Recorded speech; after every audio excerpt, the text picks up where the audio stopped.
Hello and welcome back to Got a Problem Mate podcast. If you're watching, because this is also on YouTube if you didn't know, we got the Hat Boys. Yeah, you're wearing a hat and it's got a squiggle on it. What does that? It's Arabic. Oh, is it? Yeah, someone sent me this hat. A company sent me it. And what does it say? It says sabr, which means like calm, patience kind of thing. It's cool, isn't it? Yeah, it's cool. Thank you. And you look like you've been working on the Live golf tournament.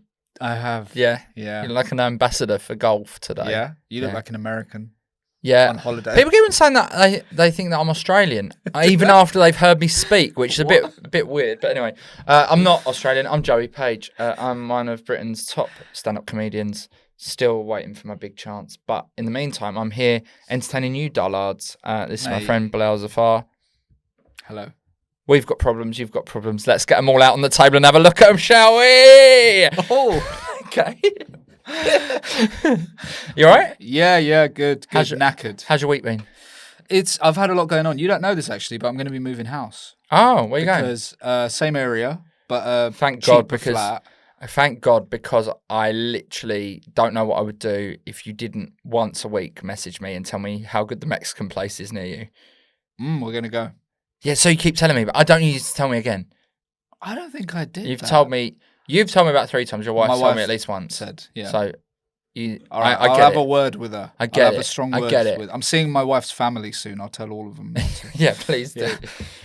Now, my thing though is that part of the reason I'm leaving is because my landlord has been crap. Right, he's done. My landlord, right. One of the things was I was off on tour and we had no hot water. And I texted him and I was like, look, my wife's home alone, don't have hot water. And he didn't even reply, right? So I got it sorted eventually. But stuff like that makes me furious, right? Yeah. Now, I know you've said to me. It sounds like you're infantilizing your wife. She's home. Like, why? She could easily have dealt with that without you. No. My point is, if you were there, it wouldn't have been a problem, but she's home alone. So no, I'm saying that to him. Like, look, my wife, no, she works and stuff, not like us.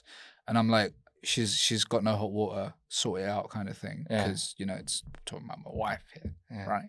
Buddy. Have you got an electric shower? It's electric, yeah. Fine, then it doesn't matter. What do you mean? Don't need hot water. You can have an electric shower. You can have. What do you mean? What? Because the electricity heats up the water for the shower. No, but it wasn't heating it. But then you've got a problem with your electric showers. No, we had a problem and we had to get it sorted. What do you... If you've got an electric shower... Not a problem then. No, if you've got an electric shower, the electric shower heats up the water. What are you saying? So therefore, it doesn't matter if your boiler's not working. No, we didn't have hot water. Out of what? Out of what tap? Out of what? Out of which tap? Any of them. But you've got an electric shower. Well, yeah, it's all electric, not gas. No, that's not what I'm asking you. What do you mean electric shower? Well, either your hot water comes from the boiler, in which case you have got a problem, and I agree with you. Yes. Right, okay. So you haven't got an electric shower. What's an electric shower then? Well, it's where the electricity in the shower unit heats the water up, and it doesn't come from your boiler. I didn't know that was a thing. Yeah, that's what I've got. So I don't have that problem. What's your issue this week? I'm your landlord, secretly. No, but my thing was, I don't know, like, obviously I need to get my deposit back and everything, but I want to let my landlord know that he's been awful, but I can't do that before. No, you have to wait till after. So what do I do? Just send him a text randomly after getting my thing back? You must have an address for him, right? Yeah. Yeah? Send him something in the post. And here's what I would send. Like a horse's head. Here's what I'd send. Yeah. I'd send a picture of your wife shivering. And then you just write on the picture, bad landlord, my wife was cold, you're a scumbag. 0 stars. But also, you should be like, I'm reporting you to the ombudsman. Ombudsman? Yeah. What's your issue this week? Is that your issue? Yeah. That you're moving house? No, I just asked you if you've been busy. And you... Well, that is it. But I feel like we waste too much time at the start. I don't think we waste. So my have you been busy is also my problem, you see. So what's your have you been busy also your problem? My problem is I've been busy. Yeah. And I've been on the road a lot, gigging. Boy, have I been gigging. Have I told you that I've been gigging? I've been gigging a lot. But, right, so obviously you want to keep the costs down on the road sometimes and also eat a bit healthier. So I will prepare my food in advance of the trip if I can. But it doesn't matter where I put it. Even if I get it, if I put it in the boot, right, I will still get to it way too early for when I need to eat it because I know it's there. I'm quite greedy. So I'm like, if there's food in my car, I will get to it. Like so a I need dog. to work out how I can stop myself from eating all my food way too early in the journey. You need to get like a timed lock. Yeah, I really do. At a certain time. I do. Hmm. But that's my problem. I make really nice food and then I want to eat it 10 minutes into the journey, but I'm not supposed to eat it for another 3 hours. Yeah, that's a problem. Yeah. Should we get our guest on to help with these things? No? Put a bit of effort into it. Come on. Shall we get our Shall we guest get our on? guest on too? Listen, I've told you I can't help how I speak, okay? That's discrimination, actually. Oh, is it? Okay. Yeah. Yeah, we've got a really good guest today, so we should get him on. I'm very excited about this Oh, me guest. too. He's, It's probably the one I'm most excited about, is it? That you're most excited about? I think so. Okay. Today's guest is like an online friend of mine that I got to know a little bit Sounds over lockdown. creepy. We haven't met before today. That's mad. He's a professional commentator I know. of football, and we like football. And I like commentators. Yeah. We got lots to talk about. Very fun. It's Rob Daly, everybody. How's it going? You all right? Very good. Yeah, near the end of the season. So a little bit of time off now. I've got a couple more games to come, but Yeah. it's nice to have a bit of, as much as working in football is like brilliant, like a joy, Yeah. you also do get a bit, by the end of the season, sort of happy for it to must be be over. exhausting. I think it's kind of like any job, right? Like, obviously doing comedy, like, we'll turn off and be like, don't really fancy this today. Yeah. Do you know what I mean? Or, God forbid, a podcast episode. Not this one, because I've really been looking forward to this, because I really like it when we get to chat to people from different like industries to us. And it's one of these things, and I kind of want to jump right in with this. It's like, how do you even become a like, I've always been like, and sometimes it can be a little bit, you think, you watch people and think, they haven't even got an interesting voice or whatever. Like, there's a guy, you might not want to slag off commentators I or whatever. definitely don't But want to do it. like, there's a guy on Match of the Day. I'm like, how did you become a commentator? Like, your voice is so annoying and drab. But Right. but there's been times where I'm like, I would have loved to have done that job. But the reason why I never did is that I would not even have the faintest idea on how you get into it. So, how do you even get to where you are? So basically I wanted to be a news journalist, and I was a news journalist for quite a long time. So I did journalism and worked for radio stations, read news bulletins, stuff like that. And then it'd be a case of, say you're working in Colchester, which I did first. It'd be like, who wants to go to Layer Road and interview Phil Parkinson and do those interviews? And then you'd slowly, maybe you do the interviews, and then someone might say, oh, could you do the updates for a game? So that weekend work, it wouldn't clash with your news stuff. And then eventually got to the point where, probably about 12 years ago, I could phase out all the news. I did journalism at uni, did loads of work experience, did a whole year of work experience basically, along with making money before I went to uni. And then that sort of set me up. So as soon as I left uni, I was like ready to go into newsrooms and just work as a journalist. Because fundamentally, if you're a commentator, you are being a journalist. You're trying to find the story and define the moment a little bit, explain the moment. So that's the route. And then someone will go, actually, you've done okay on this. Do you want to do a full commentary?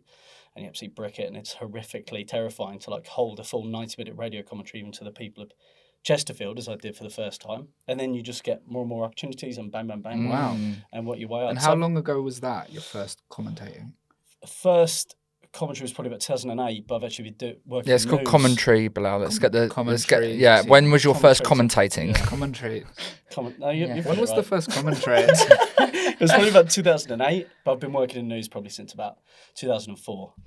So, Yeah. For that as well, I'm assuming Chesterfield local radio. Yeah. You not even got like a colour commentator with you, or did you? Did you have something Sometimes to you bounce would. off of? Yeah, sometimes you would. Like if one of the players was injured, the club would just give you one of the players. Especially wow. especially if they had an interest in, because a lot of the players, certainly at the time League Two, they don't know what they're going to do past 33. They haven't earned millions like Premier League players, so they're all looking at like, can I get into the media? Can I work in coaching? Can I do these kind of things? So some of the players are really keen to do that. Others weren't. And then sometimes you would just be on your own, which would be just an absolute slog, especially for radio, because you can't shut up. You know, you have to keep talking, otherwise there's just There's silence. nothing. Yeah. Yeah. Because you do sometimes when you're watching it on TV, it does just like play out a little bit, and you know. You can let it But, breathe, and I yeah. like doing that because you get the texture of the crowd and everything sounds great, but on the radio you can't do it. Others people think you've died, on air. Yeah. So you have to keep Go talking. quiet. And for is it a 5 case minutes and then of, be like, especially, and Walcott, Yeah, exactly. and then quiet again? Yeah, exactly. and is it a case of just like having like an overload of like facts about like the game and the players that you've got stuff to constantly say? Exactly. And then like, are you kind of like sometimes if nothing's much is happening in the game, are you kind of like at the bottom end of your list and going, oh God, what's going to happen now? You can burn through it like too quick if you're not careful, because Yeah. a lot of football games are actually quite bad. Really, like even, especially like lower leagues where you would have started off, right? Yeah, it would have been a bit of a slog, and if you're on your own, certainly you'd just be burning through all your facts. But you learn to pace it, and actually, probably for a game, you probably do 6 to 8 hours prep per game, kind of thing. Is the idea. Oh, really? So it's quite a lot. And I guess like the more that you do like a certain league or certain teams, it becomes easy because you get to know from like your own experiences. But I guess from maybe even interviewing the players, you get to know a bit about them and a bit. Do you know what I mean? Does that make it a lot easier? Yeah, I mean, I work for Tottenham, so I'm around the club, and you meet some of the players and get little nuggets you can use and stuff like that. I'm commentating on Ireland right now. I'm doing all Ireland's games for this new-ish streaming platform called Viaplay in the UK. So if you want to watch Ireland games, it's on that. And then you just sort of immerse yourself in it, and you feel like you really start to understand the players and the team and the culture and everything. It's really... I love that, actually. And does that get hard? Like, does that have its disadvantages? Because I can see why it would have its advantages insofar as, like, you've got so much more you can say about the players. But, like, is it hard to be impartial sometimes because you've, like, got a bit of a rapport with some players? Or even the other way where you're like, that guy is an absolute dickhead. He is awful. Yeah. No, you do. You get emotionally invested, I think, in any of these things, especially when you know the backstories and all that stuff. But fundamentally, it goes back to the principles of being a journalist, and it's like, what is the story? What is actually happening here? And trying to get back to that without letting your own personal biases come in. You've got a very good commentary voice. Yeah. Do you think? Yeah. Yeah. It's really, because you did a few bits, some people might, the stuff I do on Twitch, you did a few little bits for me. Quite a lot, actually, which I really appreciate, which I use sometimes. You've got, like, it's a proper commentary voice.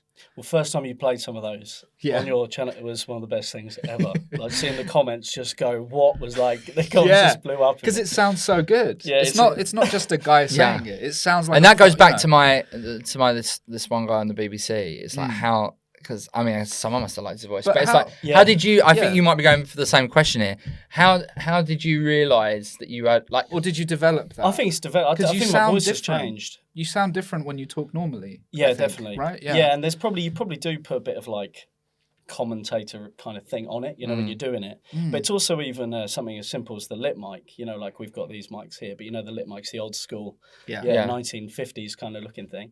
That does something to your voice where it makes you sound like 80. Like, I don't know what it does, but it just makes you sound like an old, wise man. And then you sound more like a commentator anyway. Yeah, so I'm a Tottenham fan, and so I've heard your voice around the ground because basically when they play any clips of Tottenham games, they won't use the BT Sport or the Sky Sports footage. Yeah. They'll use Rob's footage, and so with Rob's commentary, because it's like the club's own footage. So I've heard Rob's voice, and I imagine you to be way older than you are. Yeah, that comes up a lot. And then there was a clip that went sort of viral this year where they put a camera on me. We didn't know we didn't know they were filming it, but they put a camera on me and Clive Allen, commentating on Tottenham beating City, and then people sort of broke their brains that I sort of had this face, which I didn't know if it was an insult or like.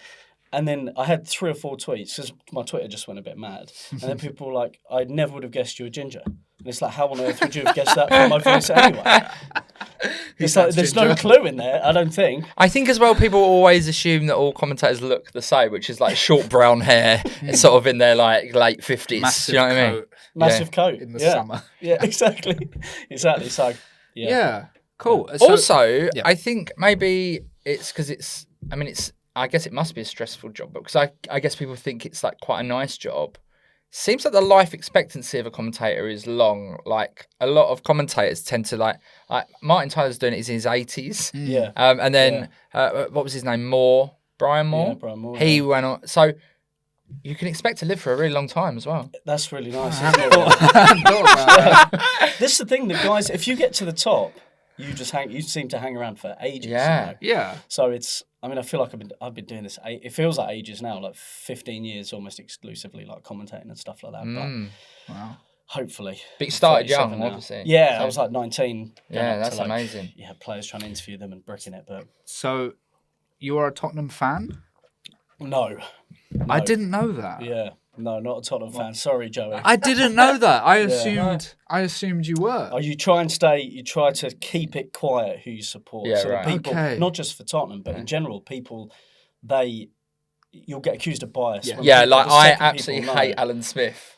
Do you see Alan Smith? I work with Alan I at the think he's Euros, and he fine. is the nicest. But he's I'm always brilliant. like because I'm like he's criticising Tottenham 'cause he's Arsenal. Do you know what I mean? That's the whole thing. So I like People have it with Lee Dixon. Yeah. People have Martin Keown. Paul Merson absolutely does do it. Like gives Tottenham an extra booting. But you would, wouldn't you? I would. Yeah, it's part of his whole shtick, but it makes it easier. Like I've got friends who they support the team they commentate for, and I've got like a great affection for Tottenham now. I've worked there 5 years and absolutely love it there. Like love working for the club. But there are guys who they commentate on the team, they're genuinely heartbroken and have to try and do the job all in one go. I don't know how. Gary Neville, I mean. But I'm like, Gary. I've goes through it. I've does do it. I've had my season ticket at Spurs since I was 16, right? Yeah. And I love like just going for the laugh of it. But very rarely will I like let that spill over into my actual life. Do you know what I mean? So it's like I don't understand how somebody couldn't, like if I was commentating on Spurs, Yeah. I think I could you might hear a bit of an annoyance, but I wouldn't be absolutely heartbroken. Do you know what I mean? I'd be like, I think I'd still do my job. You can still have a drink on the high road after or whatever. I heard you on one show saying that your mate, if they Yeah, he lose, goes just wants to go home. Whereas I go banana bar. Do you? Yeah, have you been? No. Oh, mate, can I take you banana bar of next course, season? absolutely. Great. What's going on in there? It's karaoke, but it's only Tottenham songs.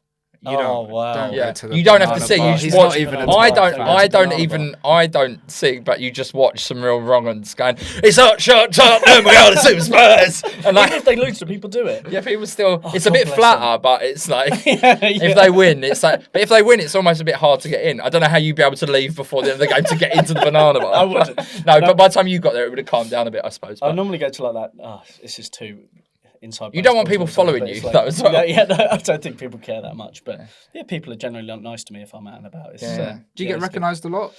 In the stadium, probably, yeah. But only since that clip, really. I mean, people didn't know what I looked Yeah. like because no one sees your face. And I sort of Yeah. quite like that you're just sort of like a voice and then you slink away. I But was no, so sure you were a Tottenham fan.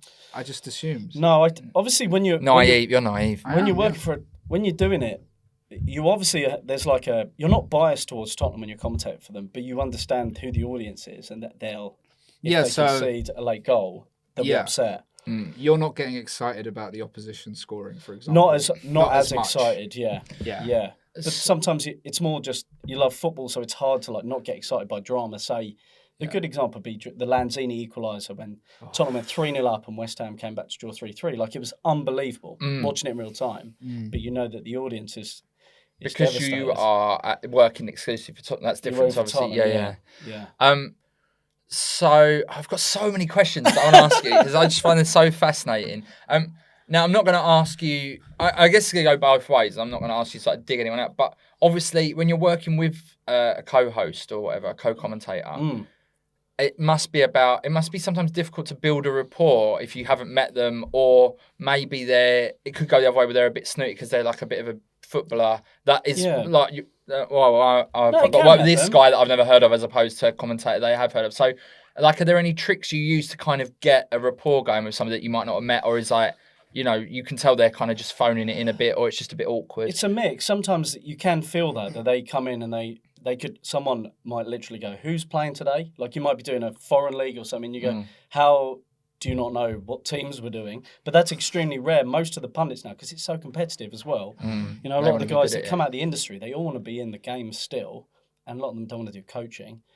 So they come in and prep. Like I work with some great guys like Clive Allen is like amazing. I bet he's a good laugh. He's like the best bloke ever. Yeah. He's just like so nice. And then like Gary Breen, who used to play for Ireland, who I work with on Ireland games and stuff like that. He comes in, he's more prepped than me. It's like unbelievable, his notes and stuff. So it's difficult. Like if you get on with someone, you just get on with them and you'll try and, before you go to air, you might say, what do you want to get into today? What areas of conversation do you want to get into? And then you've already built that sort of comfort blanket thing that if it gets awkward on air, like there's a big silence, you know, you can go to that. But sometimes it is just a bit dead and you try try to like, have a bit of a joke with them, and it's just like flatline silence, and you're like, oh my god. Do you ever make any mistakes commentating? Oh my god, all the time. Oh really? All the time. Yeah. You just say something, or you make yourself cringe, because you do take on this sort of personality that isn't quite your own, in a way. You know? I think that's very similar to stand-up, actually, isn't it?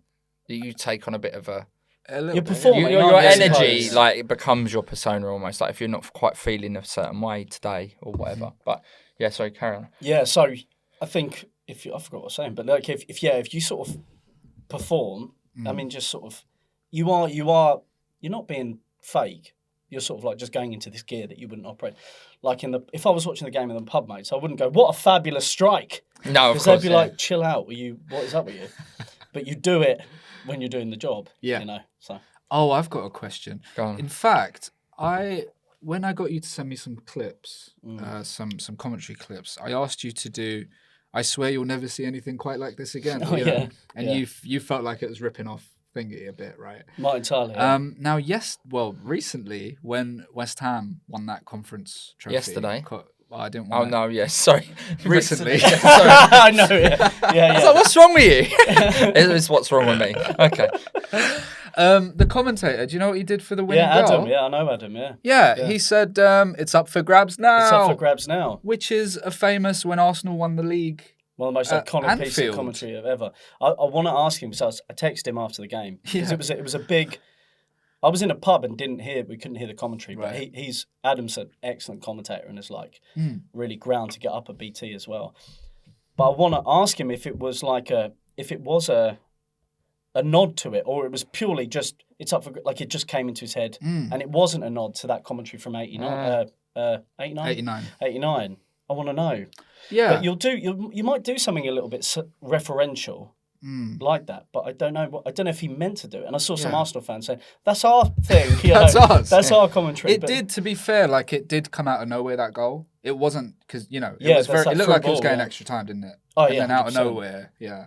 Yeah, so I'll ask him and find out and let you know whether that's interesting. Whether it was a nod to or just it was just the thing that he instinctively. Have you done any nods to in your commentary? I did one like an AJ Tracy one once because he's a big Tottenham fan, right? Oh, they play him in the stadium. Yeah, they play him at the stadium. He's a big Tottenham fan, and are they going to play any of my clips at any point? What Me doing stand up, just like in the half bar? time. in the ground, there's a nod. I can ask. No, I'm joking. Carry on. So I tried to do, and occasionally I'll do that kind of thing where you not slip a lyric in, but you'll do something, you'll try and make it really subtle or something. Like I use like live and direct AJ Tracy reference for this Heung-min Son goal because I thought maybe that it did work and people noticed it. Like yeah. Oh, that's comments. nice. But you don't want to make it too hammy. You just want to like. And do you like to keep it quite natural, or like? Will you have a kind of thing that you might try and say if something happens in like the game that fits a narrative? Like, when you seem to get, especially more in radio, you get these like almost like sound bites of like for the winning goal that feels like, oh, that was rehearsed days in advance. It's like a big talking point actually about in amongst commentators, like whether you do that or not. It's seen as like. Some people think it's like complete taboo. You can't. Right. You should just be in the moment and just organically coming out with stuff and never. Whereas someone like Sam Matface on ITV openly says he scripts things and has it ready to go in case that happens. Yeah. Whereas I think there's some probably middle ground. Like I was very conscious Kane breaking his record the season just gone. No. A season, Harry Kane broke his record, and you're very aware that clip will live on as this like Tottenham time capsule forever. So you don't want to go in completely cold. You don't want to accidentally burp as you're saying. Burp, be sick, say the wrong name. So it would be more. I would never script a thing. It would be more you think where are areas I could go when it happens, and then hopefully it all just comes out in the right order. Oh man, it's so interesting. But I guess also a bit like comedians, you must spend a lot of time traveling on your own to things. Yeah. I think there's actually. I was thinking. I mean, I don't know your world, but it seems it's tragic. I don't know if it's similar. Like it's a lot of premierings and. Yeah, I think that's. Yeah. I've stayed in so many travel lodges and Premier Inns over the years, especially covering lower league football. But it's a lot of that, and then also you might be in a big production house which has like 10 games going on at once. So you're working on the Europa League or something, and like a sort of tragic-y green room with penguins laid out, and everyone's seeing who's got what gig and being a bit competitive. But mostly everyone's really supportive of each other and just interested in seeing what's happening. So I think there might, I don't know if that parallels with the world at all. I think so. But it's like in green rooms at gigs, it'll be like, oh, I'm doing this or I'm doing that, and some people are really helpful and some people are like a bit competitive. It's like anything. Really. Is there like anybody that you've worked with, be it like ex-footballers or commentators, that have really helped you, or that you've just been like, this is like a big milestone for me, or even a game where you're like, I can't believe I got to do this one, or work with that person, or that person was really helpful? Give us a few of those. Right, so I was working for Man City on the QPR title win. So I was at the Etihad for the Aguero. Oh my God! Commentating on that. Did you copy Martin Tyler? No, at I the wish. same time? Mine was different. Like I just couldn't shut up, whereas he did this extraordinary thing where he didn't say anything. So he said Aguero. And then if you watch it back, there's silence, which we don't do on English TV. You do it in American TV, where a goal goes in and you stay silent. It's called dropping out, I think. Oh. But the goal went in, and he didn't say anything. And then let the silence just run, and you see Joe Hart famously celebrating, Aguero ripping his shirt off, and just let the crowd go. And then said, I swear you'll never see anything like this. Drink it in, that whole drink it in. It's possibly the best piece of commentary I've ever heard. It's like mind-blowing. I hate that people criticise him. Like Liverpool fans think that he hates them, which I don't think he does.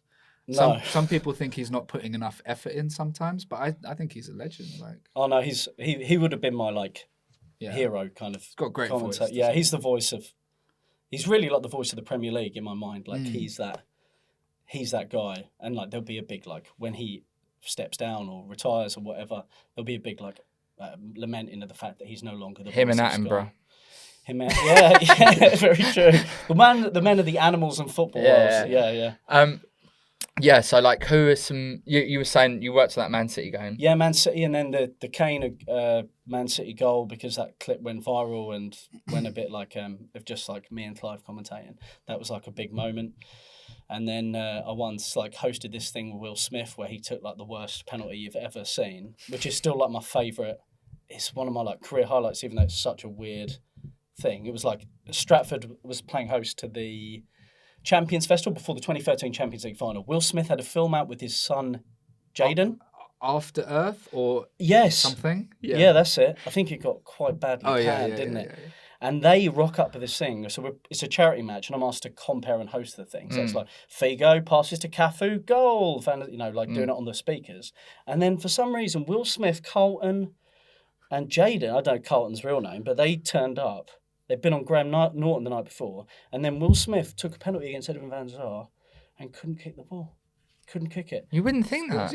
I know. He's I'd have to show it to you. But so I'm like, it's Will Smith against van der Sar, and the ball literally goes like that. It's the worst kick I've ever seen in my whole life. And it's the best thing I've ever. I still think about it a lot, like how good that moment was. There are videos of this on YouTube. Yeah, you see me in the background just going.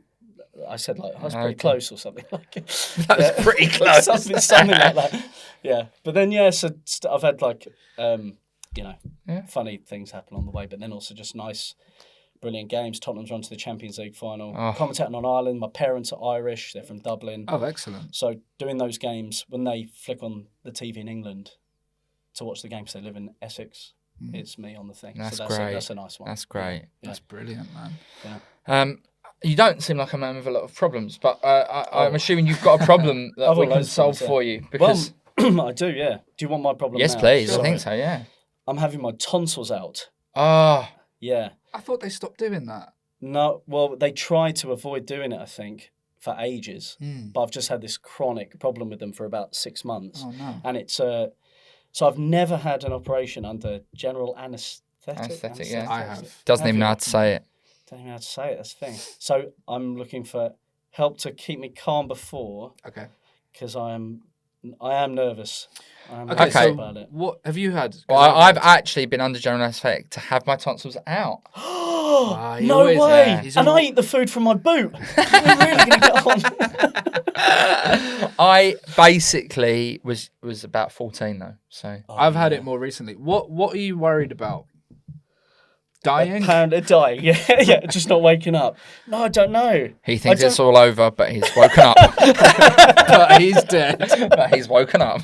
I'm worried about like what even the sensation of being out of control of drifting off. No, you don't really That's notice fine. Is it? that. Yeah. Okay, the way it is Yeah. they'll put the thing in your arm, and they'll then be you'll chatting just to be, you. and then you'll just be gone. And no, but this is the thing. Don't say it like that. No, but it's like you've just fallen asleep. Do you know, like when you can't keep your eyes open? No, but it's weird. Because I tried to pay attention to how I was going to feel last time I had it. You're just awake again. You don't have a dream. No way. Your Does life that scare stops you and then more? restarts. That's mad. Well, But can it I say doesn't what happened feel with weird. mine? Okay. Right. My dad bought me a Tottenham kit for when I came round, Yeah. and he was like, because you can be a bit cantankerous when you come round, like a bit like wow. Aggie, right? Almost like you're a bit drunk or something. And he went, I bought you a Tottenham kit. He said, I bought you some new pajamas. And I went, they're not pajamas, you fucking idiot. So do you remember saying that? Sort of. Yeah. But it's like, you know, like when you remember being drunk. It's a lot like that. Oh, You're like, right, oh, God, yeah. what did I do last night? It's a bit like that. But it only lasts for like a few minutes. And then That you won't start necessarily happen though. I think that's just makes some Aggie. Yeah. What if I say that verbatim to my wife, even if she's not holding anything Yeah. now? It'd just be in my brain that I've got to say that Yeah. when I wake up. No, you'll be absolutely fine. Really? It's weird. It's like it's just done, which is a good thing. So you go to sleep, Yeah. and it feels like no time lapses. Yeah. I suppose a bit like sleep. No, I but guess. Yeah, it is a bit like going to sleep. But faster. But like you went on a night out the night before a little bit. yeah. You are groggy, but You'll it's just- absolutely yeah, fine. You'll wake up Yeah. groggy suddenly. It's no big deal. You won't even realize you're falling asleep. That's the thing. They'll probably chat to you about whatever. And then I'll be gone. The bit I would be worried about is that apparently having your tonsils out as an adult fucking really hurts. Yeah. Oh. But I've been hospitalised with this in the past really? 5 months. So you're I've all had right. that uber pain. Just You're okay at the moment. But Oh, so it adds wait. up. So when Exactly. when Rob was supposed to do the podcast, he said, I can't 'cause I'm in hospital, and you went, yeah, I bet that's a fucking excuse. Hmm. And he was, no, I'm joking. yeah, no. So I was in hospital. Yeah, it just got so bad that I just Oh, couldn't dear. even like swallow. What did more or they anything. do to help? They actually tried to. This is so grim, man. They Oh. tried to drain it. They tried to Ugh. drain the back Yeah. of my throat. It was agony. And Okay. then the next 3 days it was hell. So I imagine it's going to feel like that. So I'm also Yeah. nervous because it is apparently when you're an adult they're wedged in, aren't they? Like Yeah, but you're forced allowed to- ice cream. I actually had mine out when I was 6. Oh. Did you? Yeah. And do you remember anything about it? I other than the remember ice cream? having You've always a been sore such a throat. prodigy. Yeah.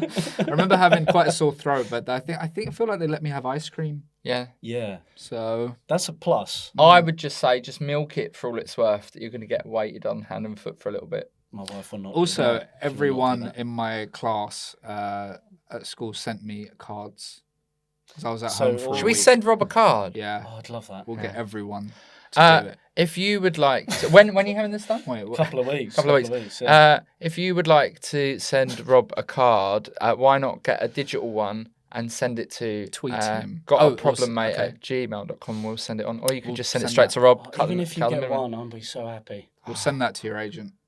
I don't have an We'll agent. print them off. Do you want to be my agent? Yeah. Done. Send it to So I Bilal. can get 15% of Of all your Hotspur work. money. Yeah. And the other thing I was nervous about, Yeah. it's all just one big problem, Yeah, that's good. is that I said, some people's voices, Voices change. I was going to ask, does that happen? But I don't. Apparently. But then Wow. the woman doing the surgery was saying, no, it'll be fine. I've done singers and all this. But still, there's a bit Okay. you think's like, it's my livelihood. You might sound I would- exactly like. Joe Pasquale or something. Yeah. I would lay off saying that to them on the day because you don't want to put them under more pressure and then they make a mistake and it does alter your voice. I feel like they know what they're doing. Yeah, but if you're like, do not fuck my voice up, so they don't might get a bit say that. shaky. I feel like you wouldn't Yeah. say that to people. No, that'd be bold for me Yeah. to say that. I might say it when I wake up and they go, well, we've finished it We've finished already. it. We've done it already. But you might say it in a really high pitched voice. Yeah, exactly. It's too late. Yeah. So hopefully, you have put me at ease a little bit. No, you'll be okay. Yeah, you'll be okay. fine. We'll send you a card. Yeah. Thank you. You said you've got a couple more games left of the season. What's that then? Just internationals. And and Champions League Champions final. League final. Big boy. Oh, and who are you doing that for? That's that's for UEFA. So UEFA make this radio show that you can listen to, available on the app and on the website and on Sirius XM FC across North America. So I host that. So normally be like you have me and a pundit, a co-commentator and a commentator. And you're actually going to the final, right? No, you'll be in the studio a lot of the time. I wanted with to these ask that things. actually. Like, how often are you A watching lot the of it game? is in a studio. Is Yeah, a that lot of it, harder yeah. to get into? If Yeah, you're in the studio? it's a or is it mix. nicer because you're not freezing your bollocks off? There's that, and you've like can have all your stuff out, Yeah. like your notes and everything, and you're warm and you Are can you get a seeing cup the of tea. same pictures we're seeing at Exactly, home? yeah. Okay. Yeah, it'll be the same picture. So a lot of the industry is that because, especially during COVID, Yeah. and like when we're working, I work for the Bundesliga as well. So we used to go over to Germany and do games from studios and sometimes at the stadiums there. They couldn't fly us to Germany, and the Bundesliga came back, if you remember, earlier than any other league. Came back in the May, and then it's when everyone like picked a Bundesliga team because it was the only football on, and then we ended up doing some of that stuff from our house. So they bought this equipment. And Whoa. we were doing it. I was doing it from my living room, and I'd have like an ex-pro along, and he'd be like wrestling my dog at halftime. It was like the weirdest thing in the world. What pros have been to your house to wrestle your dog? Mark Schwarzer wrestled my dog. Yeah, he was a great guy. Yeah, so What if your dog barked? yeah, Rex didn't bark. That's lucky. Yeah, That'd be weird. I wouldn't think it? we had him upstairs. Yeah. I think. Do you have to learn the German pronunciation since you do Bundesliga? Yeah, you need to get those right, otherwise they'll Yeah. They'll get you How for are that. you saying? Who are some Bundesliga German players? How are you saying Mario Götze? Mario Götze, yeah. Oh, that's pretty fine. Good. That's How pretty you good, saying yeah. Bastian Schweinsteiger? Schweinsteiger, yeah. Yeah. Schweinsteiger. Who's a hard one? Is there a hard I thought one? that was a hard one. Who'd be a hard one? I've heard they're not some. bad. I've watched some Bundesliga clips with English commentary where they're really going for it, like Yeah, really going trying over to the sound. Oh, with the German. Well, some of those guys, because a lot of those guys live in Germany, Right. they just speak German fluently. And if you notice, do you guys speak other languages? You got anything? I barely speak English, to be honest. Have you got other languages? Yeah. Do you find when you say those words, you're not saying them in like an Englishy accent? That's totally different. Yeah. So when they start mentioning, like when I say like the Nordkurve, like the North Stand where all the fans are, I sound like an English person probably saying it, but pronouncing it correctly. Whereas they'll say it exactly how they would say it when they speak German. So you get this like What's the Germany word? thing. Nordkurve, like North Stand. Nordkurve. Like the curve, I'm trying to think of how they'd say it. I did German at school, you see. Did you? Yeah. I'm actually half got a German, B. but What? my grandmother moved over to the UK and had forgotten basically how to speak German by the time I was doing my GCSEs, so it was absolutely useless to me. She'd been in the UK for so long. Oh, Forgot. Useless. That's bad, isn't it? To forget a whole language. Yeah. Wow. God. That's a problem. Harrowing stories from Joey's life. How's that harrowing? Anyway, have you got a listener's problem for Rob? Because I feel like as much as I want to ask Rob so many questions, I feel like this might be a guest where people that have sent them in actually want the guest to answer their problem. Do you know what I mean? Yeah. I mean, we've had no lull in this episode. No, We don't have a I've lull got in no any lull. episode. No. We have an occasional lull. It's pretty bad. Usually. Sorry. Let me just find my thing. Phil. So Rob, obviously you don't get to be in a room with two of Britain's top comedians very often either. So I wondered if there's anything you'd like to ask Oh, us. absolutely. No, I'm Well, joking. actually, wait, can I actually, Joey? Can I actually? that you, Phil? My friend, I was at the pub with my friend last night, West Ham fan, and he said he's trying stand-up comedy for the first time in his whole life. Right. So he's got a 10-minute, his friend has booked him in for a 10-minute. That's too long. 10 minutes. That's too long. Is it too long? It's usually That's 5 good at the advice. start. Is it? Yeah, it's usually 5. Yeah. He's got 10. He's been told he's got 10 minutes. Fine. Okay. Before we jump into this, give us some more background on this situation. So, Guy's very funny. He wants to work in comedy. Mm-hmm. He is very naturally funny. And he was chatting to a mate who runs a comedy night in Kent. And then he was saying, I really want to give it a go. And the guy rang up and said, I've got a slot for you. It's in November. Do you want to just come and give it a go? okay. Well, So my that advice is would be get some 5s before then. Yeah. Quite a few. I would like almost try and do about 20 Maybe 5s. 10 minutes is just a lot of time to fill when you're brand new. Yeah. Is it? Yeah. It's quite a lot. 5 minutes feels long and when you're new, you know. When you're new, I think one of the biggest things that I failed to do or think about doing, and sometimes you do it organically and then that helps, is like you've always got to kind of be true to how you actually feel. So when you're new, it's okay to say I'm new and I'm nervous or whatever. Like play into that a bit because that will buy you a bit more with the audience, and also because like if you forget something, you go, oh, I'm nervous, but because you go, oh, I'm new at this, and because you're just trying to be yourself as much as possible. Yeah. So no matter what your persona or your material is, I think always try and lean into how you're feeling. But also, and then that gives you that margin for error when you're new. It's all about getting as much stage time as possible. So it's like the first gig, he's going to be thinking, oh my God, like he's going to be thinking it's the most scary thing ever. But it's like, you're doing it for yourself, the first one, not really for the audience, if you know what I mean. But if you have got 10 booked in November, I'll try and do some 5s before then. Okay, there you go, Barry. So I have, good luck, Barry. So I have a listener's question. This is from Reese, who did ask a question before, but not enough of you. I finally caved in and bought an air fryer, possibly on Suze Kempner's recommendation, but I got the small size one, which says it's suitable for 1 to 2 people. But I've found that at best, it's only really big enough for one side dish. Do I give in and buy another bigger one? Is it even worth it? What good full meals can I get out of my tiny air fryer? You air fry? I don't, but you talking to Suze about it made me want it.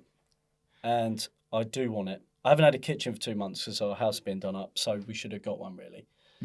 So, but that's in the past now, and we don't have time travel in the future. yet. So, I think it's a sunk cost. Yeah, bin it off and get a proper one. I just need to give it to charity. Make yourself feel better about doing something good for the world. I'd dump it near the motorway. But also give it to somebody as a gift. Be like, have you tried these air fryers? Like, they're really get someone good. on side, and then whence like I don't. Bloody hell! This is why I said I don't even speak English properly. If you was to give me your old air fryer, right, and then you went, Joey, I need a hand moving all my stuff, from my old flat to my new flat, I'd feel like I owed you giving me a gift. You're not getting my air fryer. No, I'm just saying hypothetically, I'd feel like you were giving me a gift and then I owed you. So if he works out who he might want a favour off of that hasn't got an air fryer, bit of a Venn diagram thing, give them the air fryer and then just wait. And then when they need a favour, be like, could you help me with something? When they're like, oh, I'm not sure. Like, remember I gave you that air fryer? It's like Succession, isn't it? I will tell you some... That's a great idea. Basically, for people that don't know, people think an air fryer is like frying food, but it's not. It's just a mini oven. So basically, something I do in there, which is quite nice, if you like a pasta bake, make your pasta. In an air fryer. Get the sauce on, all of that. Put it in the air fryer, put a bit of cheese on top. It makes it beautifully crispy very quickly. Potatoes are amazing. I've been having a lot of fish lately, so season a bit of salmon or whatever. It comes, again, very crispy and nice. There's so much stuff you can do in it. Do you even need an oven? I don't use mine anymore. Just spend a lot of money on an oven. So, gift somebody your oven, and then when they need when you need a favour, rip it out the wall. Big favour. Yeah, but it depends. I mean, even with you're a father of a toddler. Yeah, is that toddler age? Yeah, that's right. Yeah. So can't burn my themselves brother, on the air fryer, can they? Or do they get hot? I've got a little niece. No, I wasn't going to say the toddler should use the air fryer. He does all the what are the little potato things that kids like? I don't know, with the smiley faces. And potato smiley faces. Yeah. Smiley faces. Yeah. He puts all of those in the air fryer, little chips or whatever. He does them very quick. Frozen things. Yeah. You can put frozen stuff in. Yeah. God. Yeah. No, genuinely. Can you put non-food stuff in there? Like what? I don't know. I don't know. Just saying if your hat goes crispy. If you want, you can do whatever you like. Yeah, okay. But I do recommend them. And apparently they save, everyone says they save a lot of money in energy prices compared to an oven. But then if you've got loads of guests and stuff, then use your big oven. Question, Bilal. Yes. What material, because the one thing I'd worry about is that don't some of these have a plastic that can get into your food or something like that? No. What's it made of? Like asbestos. What you want to work out, what you want to be careful of is Bilal actually works for a big air fryer company, so he's got a vested interest. Yeah. He's got big shares. Air fry, like Big Pharma. Yeah. No, I just find it really easy. Also, it's quite healthy. I've been trying to be healthier lately. Yeah. Just stick a sweet potato in there. Beautiful. Whole? I like it. Yeah, well, I'd cut it in the middle.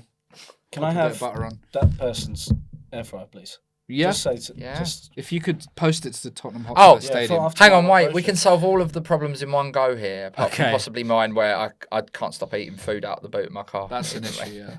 Can't stop eating any of the food I've prepared for myself. I have that problem, so I'll try and do the same thing. Try and eat, but I'll put it on the back seat. Yeah, and and then you're like using Yeah, I'm using a coat hanger Exactly. to like hook it forward in I do traffic. that. On the motorway. Yeah.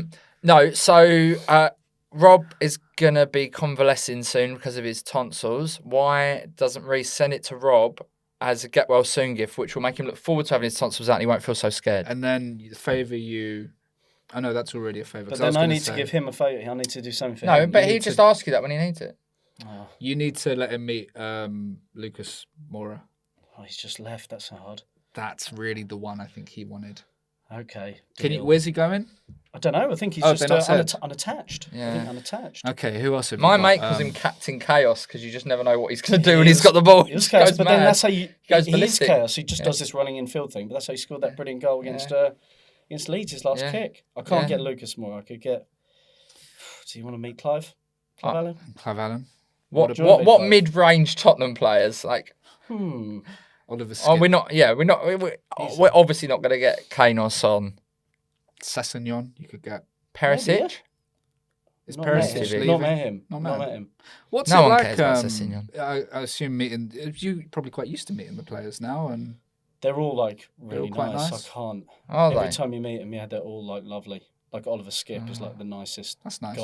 Heung-min Son is just like I'm he gonna is how you imagine he'd be. You know, he's I'm just gonna like- chat with you about this off pod, not off air, off Yeah. pod, because obviously I've had to hold back so much about going. What's this player like? What's this player like? But that doesn't make a good podcast. I'm gonna do that in a minute. Yeah. But yeah, who can we get him? What about? I'm trying to think what old people are kind of knocking around. Jamie Redknapp hangs around Spurs. No, he commentates. Jamie. Yeah, no, No, can't get to Jamie. no, can't get to Get to Jamie. Louise and get you to Get to Louise. Louise. Oh, well, maybe Reece will like that.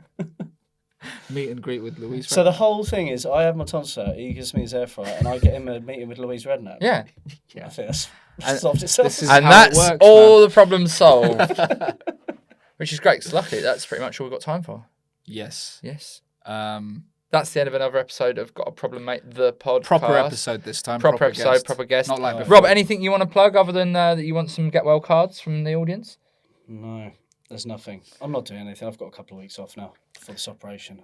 Keep an ear out, because this guy, if he's as far as he's got at his age, 37, commentator's gone forever, he'll be doing the World Cup final one day. In 2060 something, hopefully. Yeah, You're only just getting started. just getting Absolutely. started. Absolutely. Thanks for having me on, boys. It's been Oh, pleasure. what a treat. What a guest, everyone. Thanks, everyone. See you next time. Don't forget to like, rate, and subscribe. Because the more you do that, the more high caliber guests we can get. Thank you. As if we told you we got 20 likes. So you want to come on this?